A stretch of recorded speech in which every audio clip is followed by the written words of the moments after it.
So today we're at the Minnesota History Center. It's a cold day in January, so thank you for following Phil. And we'll see you inside. Enjoy our walk today.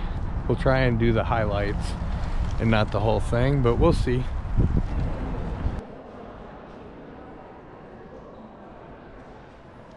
So we're in the rotunda at the Minnesota History Museum, or Minnesota History Center it's called.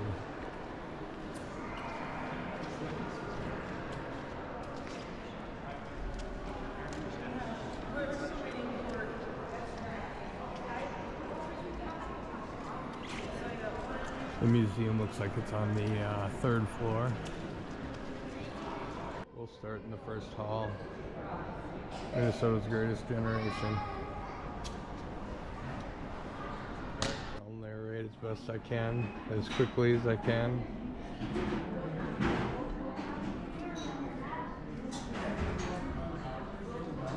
Minnesota, back in the Greatest Generation. Betty Boot.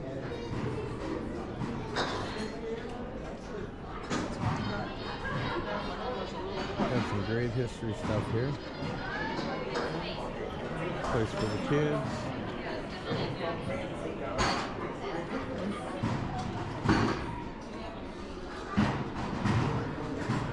We have some World War II history.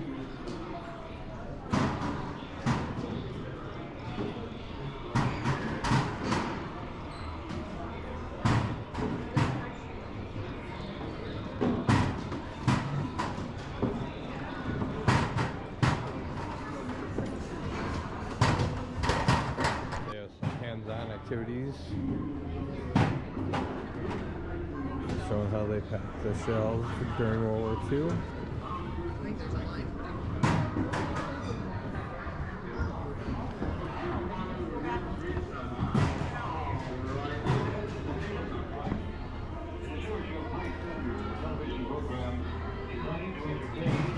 RCA Victory Television.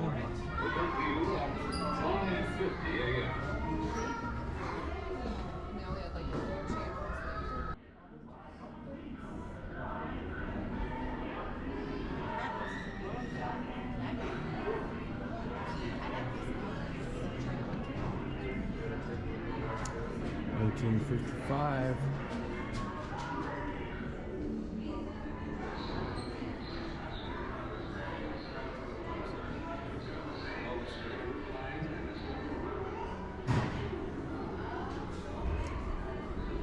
Meat market.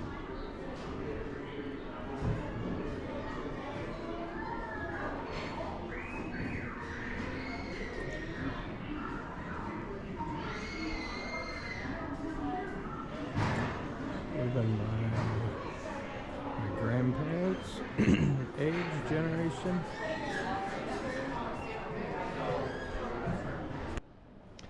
This is Minnesota weather. Let's see what the weather permitting is all about.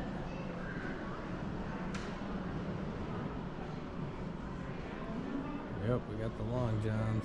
Union suit. Winter sports. Look at the old toboggan.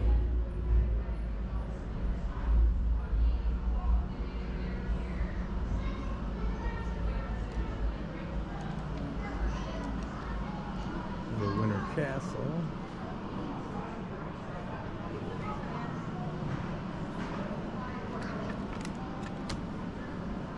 Winter Carnival.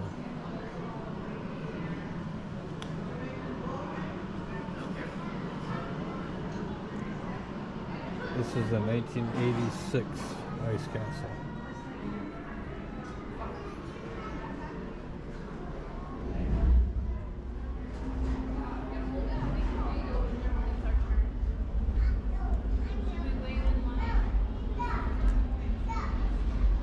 Most powerful storms. We do get our share.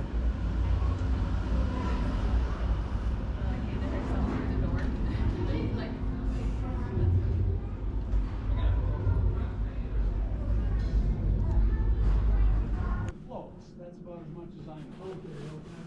If it doesn't float, then I won't call it a boat.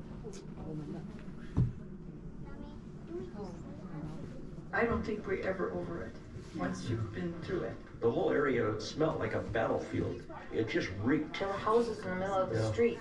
There was nothing intact. And all we saw was rubble and where houses had been. It was just the most grim thing I've ever seen.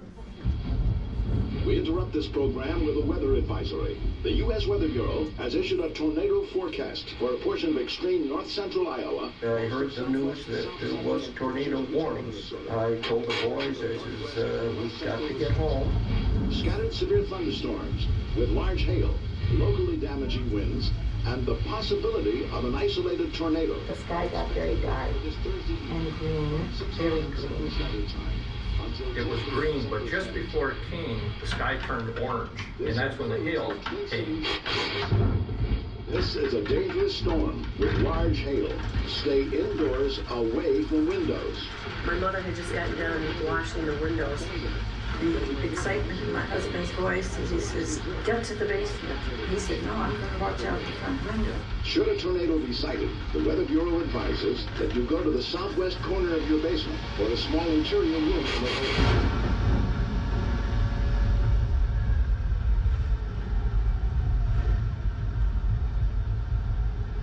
Before I even saw it, I smelled it.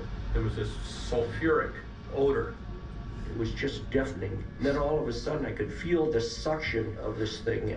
I could feel us being picked up, actually coming off the basement floor. And when I looked up, it was a perfect funnel. It was just beautiful in the sky. My husband came running down just before that hit, and he said, "I think our car is in the front room." And then a great big plank came in our basement window.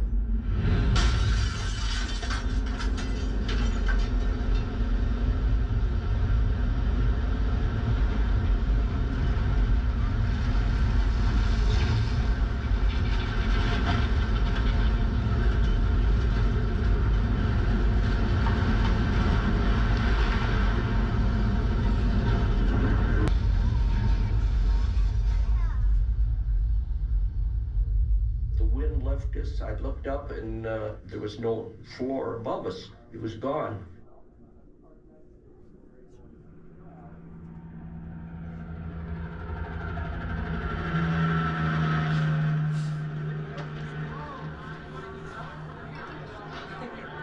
I remember not coming up from the basement until we heard voices calling outside. The stairway was just pulled right out of the house. There was no way to get up, and so we had to wait for neighbors to come over and pull us out of the house. When I ended up doing traffic control at that intersection, these people started coming down the street, and I saw the devastation on their faces. And one father was carrying his son, and the son's arm was almost severed at the shoulder, and he was trying to keep it from bleeding and find help. 290 people went to the hospital that night. I was in a trailer in Fridley Terrace, and I grabbed my two little girls and tried to stay on the floor, and then the refrigerator came over on top of us. They said another one was touching down. Somebody took my other little girl, and then my baby and I ran to a house, and we were there until we came here. I didn't think it was near as bad as what it was until it was over, and I looked outside and saw trailers next to me, over on top of the trailers next to them. I'm from the West, you see, and I don't know much about these things, and so then I put the car in. I don't know why, because the garage fell in on it, but then I went down the basement, and I don't know how to describe it. I guess you could say confusion. I don't think anyone knew the extent of it until it was until afterwards. But it's such a tremendous sight to see our people with the courage they have. And this is Grainland.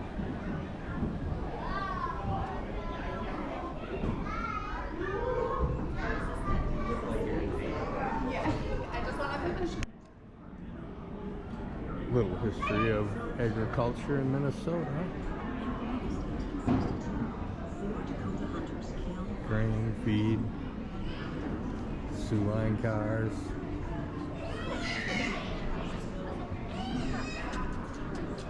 Lots places for the kiddos to play. If you got little ones, this is an awesome place.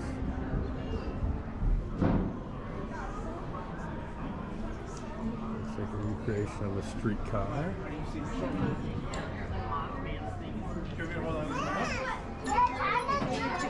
Kindergarten this year. Okay. Yep. Yeah.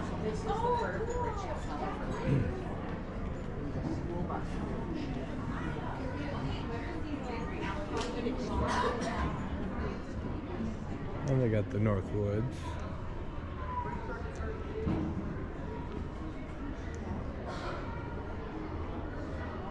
Interesting. Big old pines. You talk about the North, can't forget about the iron mines.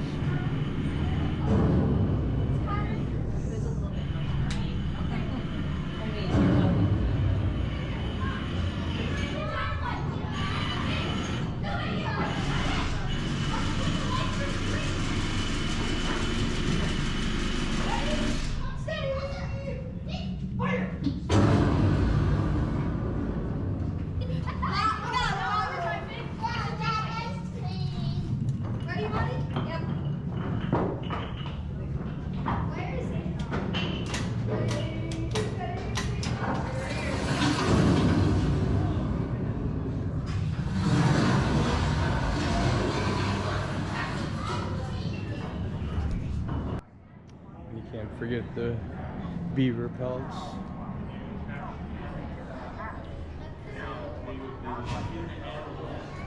The fur trappers. This is raccoon fur. This is a fisher. Different animals that they would catch fur. And these furs go over to Europe and they'd sell for lots of money. That's how they earn their money. They would trap furs. Animals would take their fur. There's the fur outpost. Let's see what we got. Got a red fox. The otter pelt. Wolf.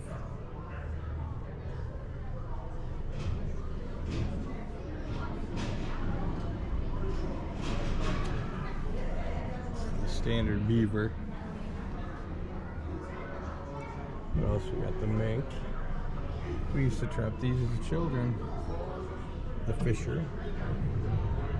The raccoon.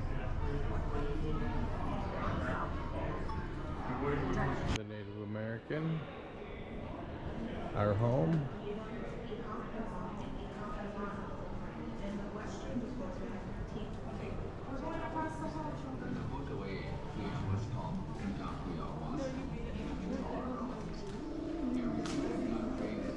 Dakota Territory.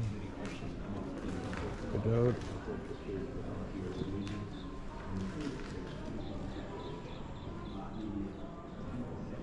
The headdress of a horse.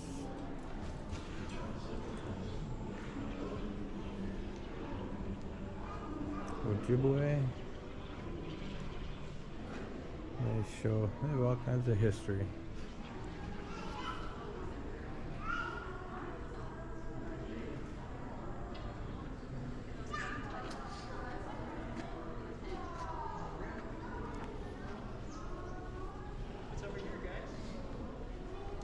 White Earth Reservation Indian Celebration. 1912.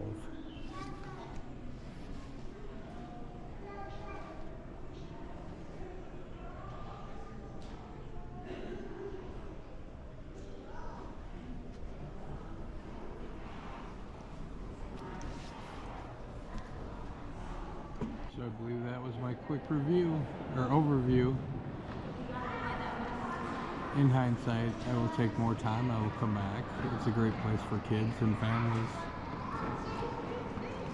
Come enjoy our Minnesota history anytime you're here.